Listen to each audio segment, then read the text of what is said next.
Bwana, sio kinyonge, usisahau kusubscribe hapo, ku like na comment. Movie yetu inaanzia mitaa hii hapa kumwonyesha bidada mmoja akiwa anaota. Hasa ameota yuko za kidarasani na huyu hapa ni mwalimu akiwa anafundisha. Lakini kwa mbali ikaonekana kuna mwalimu mmoja hapo amesogea paka mitaa ile pale, akashangaa mbona huyu ameingia darasani kwangu bila chochote, kampiga kibao. Sasa bidada akawa ameshtuka hivi, akashangaa hii ni ndoto gani, namna gani imenitokea mimi namna hii. Akawa ni mtu mmoja wa kuogopa sana akiwa ameamka mitaa hiyo hapo asubuhi. Sasa bidada akaona sasa ngoja nijiandae hapa, maana nimeshachoka na wanaota tu ndoto za ovyo tu, hata sielewi kitu gani ambacho kinachonifanya mpaka mimi nakuwa namna hii hapa. Basi bidada akajiandaa pale, yeye ni mtu wa kuvaa nguo nyeusi tu muda wote. Bidada bwana ni mmoja kati ya, hata akiwa shule sio mtu wa kuongea sana na watu, yeye huwa ni mkimya na vitu vingi huwa anafanya peke yake. Sasa hii hapa ndo shule ambayo anawafundishia bwana. Alipofika paka mitaa ile pale ya shule, akavua headphone zake na mdogo mdogo akawa anaingia sasa shule pole pole. Sasa walimu wenzake wengi huwa wanatembea kimakundi, lakini yeye huwa anatembea zake peke yake. Sasa wenzake wakawa wanatembea lakini wanamsengenya. Unajua huyu bidada ni mtu wa peke yake sana. Yaani hata tumuelewi yukoje. Anashindwa kuungana na sisi kwa pamoja, tufanye kazi kwa pamoja. Yaani simuelewi. Wewe unamuonaje mwalimu mkuu? Hata mwalimu mkuu pia alikuwa na moja kati ya mtu ambaye anamsengenya sana huyu bidada. Sasa na huyu bidada kwa upande wa nyuma sasa naye pole pole anaenda. Sasa kwa anasimulia story zake, hata akikaa kwenye appointment ambazo walimu wote wanakutana, ni mtu ambaye kawaida. Sasa kwa nini asiwe mtu mzuri kama hivyo, wanafunzi wote wanamsherekea, wanamfurahia, yani awe mtu mwenye upendo sana. Haya ni mawazo ya huyu bidada ambaye alikuwa anafikiria. Sasa alipofikiria kwamba ugundua kwamba wewe mwenyewe yuko nyuma hapo bwana, tusiendelee kumsema bwana. Sasa akawa ametulia kimya. Sasa kwa upande wa mbele hivi inaonekana kuna mwanafunzi mmoja huyu hapa, mjomba wake ni mtu mmoja mkubwa sana. Sasa watu wengi wakawa wanahitaji ile, wanaomba picha. Sasa mwalimu akatoka paka pale akamfuata mwalimu mmoja. Mwalimu, naweza kupata ruhusa yoyote? Mwalimu akamcrash, yani akaonekana kama kumkataa fulani hivi. Mwalimu uweze kukataa proposal yake. Sasa huyu dada akamuita mwalimu, wewe hivi mbona wewe unapenda kujiweka hivi? Wewe unaonaje, yani unaona kama upende hivi kukaa na zetu karibu? Dada akaitikia tu, yani ni mtu mpole sana, ana maneno mengi, kila kitu anakubali. Basi mida fulani hivi ilifika shule, walimu wote wakaita, jamani leo hii hapa kuna barafu jingi sana ya kutosha. Kwa hiyo kama mlivyowaambia wanafunzi, hakuna mtu yeyote kufungua mlango, yani madirisha yote yafungwe. Kwa hiyo wote tutakuwepo ndani, hakuna mambo yote yataendelea nje ya shule. Sawa, huyu ndio mwalimu mkubwa na wa hii shule, akawa anaelezea walimu wake kwamba kuna situation gani ambayo inaendelea katika kutoa hii ya leo. Sasa bidada akawa anamwangalia lakini haelewi shida nini. Yuko zake busy tu anachezea AirPods zake. Mara ghafla zikadondoka. Sasa watu wote walishangaa. Bidada mmoja anakuja kuchungulia dirishani hivi, mwalimu akashangaa, kuna mtu anaonekana anakuja hivi, akawashangaza wote. Kuna mtu anaonekana anatokea, watu wote wakasema, barafu lote ile anatembea. Sio kweli. Wote walimu wote kutoka dirishani sasa kwenda kumchungulia. Sasa anaonekana kuna mwamba mmoja hivi akiwa anatembea kibabe sana, na mkono wake wa kulia akiwa na tattoo imechafuka vibaya mno. Inaonekana moja kati ya gangster mmoja mkubwa sana.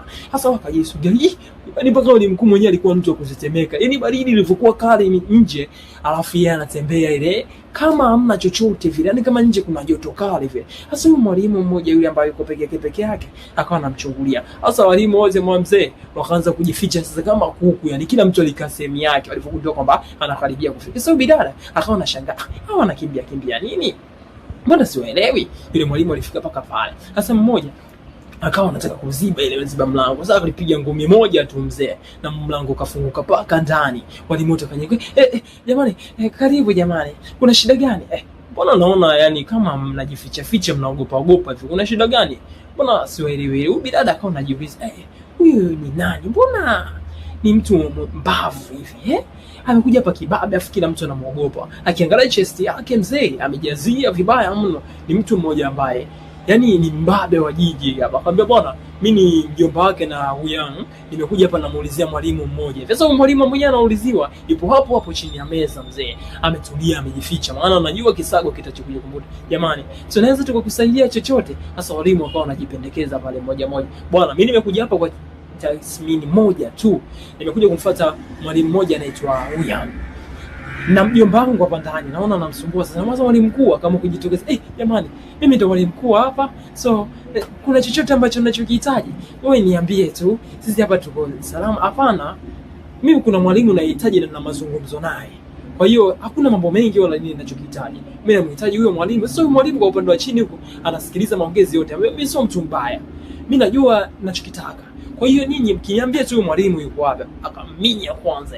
Yule mwalimu bwana Picha kuanza kwanza mwalimu mkuu akabanwa mkono. Akamwambia bwana nisamee vipi? Tunaweza tukakuandalia hata kidogo kahawa ukapata kahawa au unaonaje mkuu? Unaweza ukaja kuzungumza siku nyingine. Anambia hebu ngoja wewe muandalie. Akamwambia wewe, kwa nini unamtuma huyo aniandalie kahawa? Kwa nini sikalimu wewe? Akaminya tena mwalimu mkuu mkono. Nenda kaniandalie wewe kahawa. Akamfuata yule bibie. Akamsogelea akamwambia mimi mbona nahisi kama nakujua fulani hivi. Alafu unajua wewe ni mzuri. Yaani una uzuri fulani hivi, yani mzuri sana. Nimetokea kukuelewa. Bibi dada kwanza akashangaa.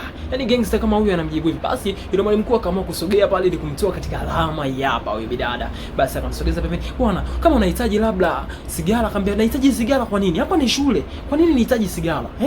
Unakuwa hauna heshima, si ndivyo? Yaani hapa shule kwa nini mimi nihitaji sigara? Unadhani sigara upande wa pili kwa sasa huyu ndo mpo wake. Anahitaji labda mtu nini aende akale naye msosi, lakini kila mtu anamkataa hapa shule kwa sababu ashajua kwamba anko wake ni mtu mmoja hatari sana katika hili eneo. Yaani basi mambo kama moja kwa moja kwenda kwa machizi wenzake wanapofika pale restaurants kupiga msosi, lakini mshikaji mmoja akamwambia, "Oya, una habari kwamba mjomba wako yuko hapa shule?" Yupo hapa shule mzee, kashafika. Serious kabisa. Mwamba alivyosikia hivyo akaamua kutoka pale mbio. Yani upande wa pili sasa huko mjomba anazidi kumchachafia tu mwalimu mkuu. Anamwambia hivi, nakupa muda kadhaa tu. Nikirudi hapa kesho nahitaji niongee na huyo mwalimu nililomfuata. Naona analeta sana dharau. Sawa Wale wako sasa uende tofauti na hivyo. Paragrafa pale chai kawa tayari imeshakaa sawa hapa, inamaanisha kwamba coffee imeshakaa sawa pale. Basi akamaliza pale kupiga, anamwambia bwana, mimi hapa sina muda mwingi wa kukaa, kwa hiyo naomba kuondoka. Basi akaondoka. Kwanza watu wote wakaema, jamani, nashukuru kweli alivyoondoka. Basi yule mwalimu akawa anauliza, jamani, mbona mnamuogopa kiasi hicho? Kwani kuna kitu gani? Akamwambia, hivi wewe kweli ulikuwa uogopi yani? Huyu ni moja kati ya gangster mkubwa sana. Ni ana gang la kutosha, yani ni mtu mmoja mbabe sana. Kwanza akiingia katika restaurants mbalimbali, anakichafua. Na huko porini yani ni mtu mmoja mkubwa sana. Kwa hiyo hapa mjini watu wanamuogopa sana. Mara ghafla mjomba wake akaingia pale. Walimu wote wakawa kama wanamkataa. Akamwambia, bwana, naomba nikusaidie. Wewe hapo mjomba wako ndio ameleta magazama yote. Angalia alivyotuvunjia maua yetu. Yaani namna gani hivi? Si bwana, hii shule bwana hatutaki kabisa mambo haya. Basi yule bidada bwana, yule mwalimu akawa mida yake ya kurudi zake nyumbani. Alipofika nyumbani, mlango wake kama umefungwa hivi. Sasa akaona mkoje, basi nitembee hivi kidogo nimtumie message labda father. Basi akawa anatembea hivi, mara taa ikawa inawaka inazima. Akajiuliza, kuna shida gani ile? Basi kutazama nyuma hivi, akakutana na yule gangster sasa. Yule mwamba anakuja anatamba vibaya. Unajua ile mtu akija nyuma ile kama ile anajiamini sana. Kwa pembeni kwa kama ameshika kama ukiangalia kama kashika panga hivi. Sasa bidada ile kuona vile aliamua kufiatuka mbio mzee na mshikaji bila kupoteza muda. Mzee akawa anamkimbiza moja kwa moja yule bidada. Bidada huko na huko kwenye harakati za kujitetea, hajui kwamba anakimbia kwa nini, hajui kwamba mwamba ameshika nini. Bidada akimbia sasa kwa anakimbia huko anashika simu yake, labda anataka kupiga simu polisi. Mara ghafla mwamba akamsimamisha, akaonekana kutetemeka bidada mpaka simu akatupa chini. Anahisi kama tayari ameshaenda peponi, yani ameshakufa. Sasa akamwambia, mbona unakimbia sasa, shida gani? Kumbe mwalimu bwana, unataka kupigia polisi sasa, kuna shida gani? Akamwambia, hapana, mimi nilikuwa tu hapa natembea maana mlango wangu nyumbani wameufunga. Hapana, mimi nakuogopa wewe, maana wengi wanasema gangster. Wewe cheki mitatu yote hiyo mkono mzima hiki bwana, sio kisu bwana, hii ni foil, nimetoka kununua chakula. Hapana bwana, imeniogopesha sana. Akamwambia, bwana, hii sio tattoo, hii bwana ni nguo tu nimeivaa. Umeona? Sina tattoo yoyote. Watu tu wanapenda kuniogopa, lakini mimi ni mtu wa kawaida. Kumbe kweli. Yaani kumbe mimi nigundua labda ni mtu mbaya kama wanavyosema. Wewe umesema mlango wako umefungwa. Ngoja nikufanyie mpango wa kukusaidia. Bidada kwanza akacrash. Akamwambia, ngoja kwanza sogea hapo pembeni. Usiuvunje mlango bwana. Usiuvunje. Basi mwamba kama kuruka juu, yani kama mshale. Alimfungulia mlango bibie kwa upande wa ndani, na huyo hapa akaondoka kama Need for Speed mzee. Mpaka nyumbani akamletea mjomba wake msosi kwa haraka. Akawa anapiga diko pale, mambo ya maji nini, anafuta vyeti vyake ambavyo vilivyomfanya mpaka yeye mpaka sasa hizi kuonekana master mmoja mkubwa sana. Hasa akawa anafuta pale vyeti nini, naongea unajua. Yaani yule mwalimu bwana, nimegundua ni muoga sana. Akawa anaendelea kufuta anatoka na mjomba wake nini, anazunguka. Anambia, bwana, nimegundua pale kuna mwalimu mmoja ni muoga sana. Yaani sijamuelewa kabisa. Nimekutana naye njiani. Nikamwangalia, yani sura yake kama naikumbuka fulani hivi. Yaani kama mtu ambaye nishaikuonana naye before, lakini ngoja nitagundua tu kwamba nimewahi kukutana naye au la. Basi kwa upande wa huko bwana, siku nyingine tena shuleni, sasa wanafunzi kama kawaida wanafika hapa. Sasa yule mwalimu akiwa katika darasani anakumbuka kwamba watu walimu wenzake walimkomandi bwana, waongee wanafunzi kwa wazazi nini wafike ili wafanyie maongezi. Basi bidada akaamua kumwambia bwana, kesho kutakuwa kuna vikao, nitapigia mzazi mmoja badala ya mwingine. Sasa akawa anapiga pale simu ya mzazi mmoja badala ya mwingine. Sasa unajua darasa analofundisha yeye ni darasa la mjomba wake na yule mshikaji. Akawa anataka kupiga simu, akamwambia wewe tulia, huyu usimpigie kabisa, achana naye. Yaani achana naye kabisa. Yaani haiwezekani. Huyu ukitaka kumpigia, ukitaka kualika naye, ubaki peke yako, sisi tunakuacha.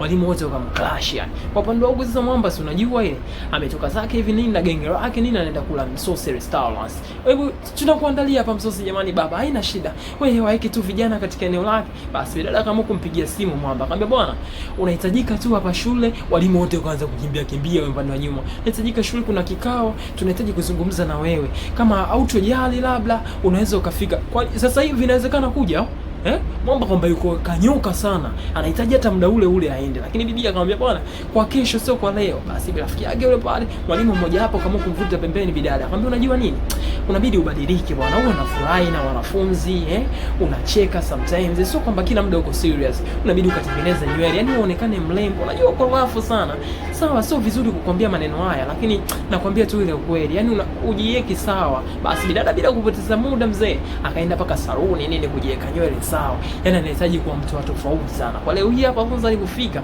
unaona mwalimu sasa huyu hapa mapozi kama yote nini. Mpaka wanafunzi wenyewe kaona, madam leo umependeza.